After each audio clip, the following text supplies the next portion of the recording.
Feu clic en Autoentrevista, en la part dreta del web. Automàticament apareixerà una finestra i haureu d'autoritzar als serveis públics d'ocupació a la utilització de les dades de la vostra demanda d'ocupació als efectes de la intermediació laboral.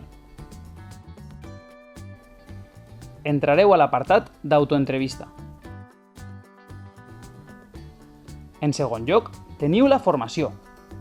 En l'apartat Formació reglada, fent clic en Afegir titulació, podreu actualitzar els vostres estudis. Heu acabat l'ESO? El batxillerat? Una carrera universitària? Un màster? Un doctorat? Si feu clic en Afegir titulació, haureu d'escriure la titulació que voleu pujar, el centre on l'heu aconseguida i la data de finalització dels estudis. Una vegada emplenat aquest formulari, haureu de pujar el títol en format PDF o JPG. Val a dir, podeu fer una fotografia del vostre títol i pujar-la.